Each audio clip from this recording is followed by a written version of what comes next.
So I did end up watching some of that new Amazon show, The Boys. Only the first 3 episodes, in case you're wondering, so this is more of a first impressions than anything else. It was technically very well done. The acting was good, Simon Pegg does a surprisingly good American accent, the effects were very good for a TV show, hell, the writing was pretty good, all things considered.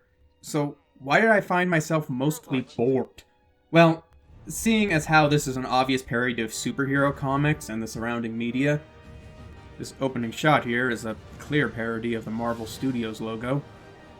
I feel like it's worth noting there are basically 2 kinds of parodies. One is written by people who love the media they're parodying, and one is written by people who hate it. If you've ever read Don Quixote, sorry to bring this up again, it's evident that the writer doesn't care for tales of chivalry and knighthood. Inversely, if you've ever seen Family Guy's Blue Harvest episode, it's obvious the people making it like Star Wars. You're my only hope. Alright, now what do I click? Click Preferences.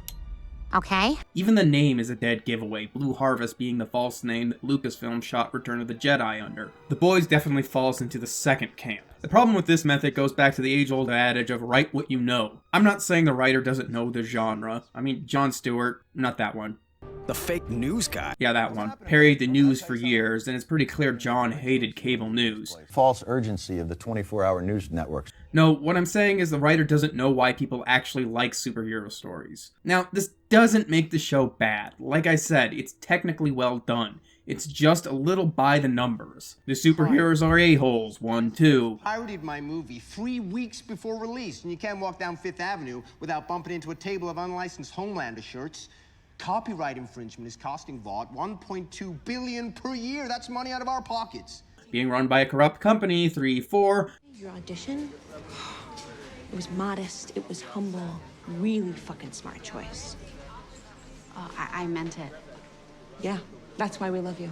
The media is covering things up, 5, 6. She was a half step off the fucking curb. The actual parody elements are fairly garden variety. It's difficult to parody something when you don't know why people like it. Not impossible, but I was left unimpressed. Side note, what's with these parody shows lately and just being a worse version of something that their parodying has already done? Seriously, this was an episode of that Justice League cartoon.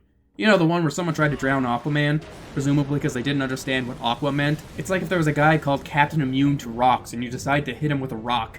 It was a big rock. I'm getting off topic, but this proves my point. This is far more fun to talk about. Anyway, Marcus Aurelius once wrote, "A noble man compares and estimates himself by an idea which is higher than himself, and a mean man by one which is lower than himself. The one produces aspiration, the other ambition, which is the way in which a vulgar man aspires." People like superheroes because it's something higher than themselves and allows you to aspire to be something greater. This kind of story is something lower. It allows you to look at their actions and go, well, I'm not that bad. What did the barista expect? She got my order wrong. You're not so bad, so there's no reason to change yourself. Appealing narrative, I don't buy it. I didn't start this channel because I think I'm good at this.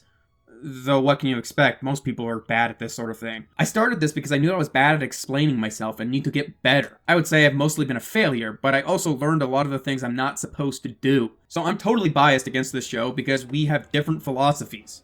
Whatever. Can't control other people, right? Okay, man.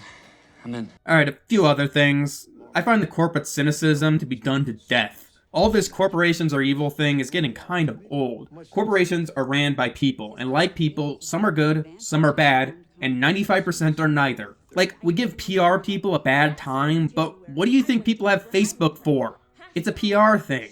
And yes, there are times where PR campaigns can be harmful. Trigger warnings are a thing that some people insist on using. The idea behind them being that you can help those who experience trauma avoid potentially distressing content. It sounds like a nice thing to do, considerate, compassionate, and really not much of a bother. Here's the thing.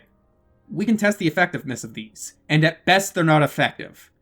And at worst, they're reinforcing people's ideas of themselves as victims, so they're harmful. So yeah, trigger warnings are a personal PR thing. The people who use trigger warnings aren't being helpful, although I'm sure they think they are, but that's a whole other can of worms. They do it to look like the most compassionate, caring person in the room. I don't begrudge a company because they act in the same way. This just seems to be an all-too-human failing to care about our reputation above actually being helpful. The reason I always assume people like this narrative, though, is it allows them to be a noble victim. You know, just having the strength to endure in this age of wealth, prosperity, peace, and abundance. Well, if you want to say it like that, I mean, I guess that is how it's gonna be. But seriously, they think it's like a fallen world or whatever, like there was a time in the past where things were better. It makes sense that people would think this way. Victims always come across as noble. Hell, the last TV show I reviewed used that to their advantage. And pretending the world is far worse than it actually is allows them to pretend to be far more noble than they actually are. Beyond that, the companies that receive the lion's share of the criticisms are like EA and Monsanto. One of these makes sophisticated toys. The other is basically single-handedly solving world hunger. My beanstalks now have suction cups to keep them from collapsing. That's horrible! Is it? Now the world's starving masses have a cheap, abundant source of nutrition. There are bad companies out there, certainly, but criticizing these two basically makes me think you don't actually care. Next thing I want to talk about... No, come on, that'd be all over the news. People would be screaming bloody murder. Yeah, look, there might be the odd mention of it now and again, like with Robin, but there's a fuck sight more that happens that just gets swept right under the rug. Yeah, the news media doesn't work like that. I find it impossible to believe that the news wouldn't be all over the supers killing people accidentally. If it bleeds, it leads. The news is incentivized to find this kind of thing out. This incentive can actually get out of hand. This is because the news reports any instance of crime increasing, but they don't report on the broader trend of it decreasing. If the news media likes these people, they're probably saints that would make the Buddha look like a cretin. Cretin? Whatever. Bad guy. Hey, one of those corporations that aren't very good. And finally, can we stop confusing realistic with pessimistic? Humans have this inbuilt negativity bias, so we're inclined to think negative outcome is more likely. Reality isn't often coherent with how we would like to see things, though. The reality of superheroes would probably be a bit more mundane than apocalyptic.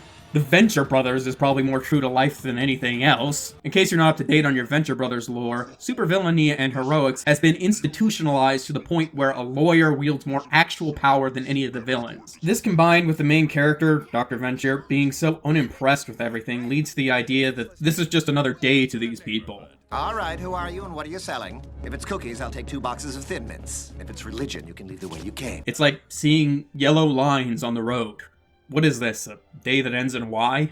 It's just so mundane, and this is a lot more true to how things would probably be. Overall, I'm probably not going to watch Season 2, and kinda just wish I was watching the Venture Brothers. Rick Frog! Thank you!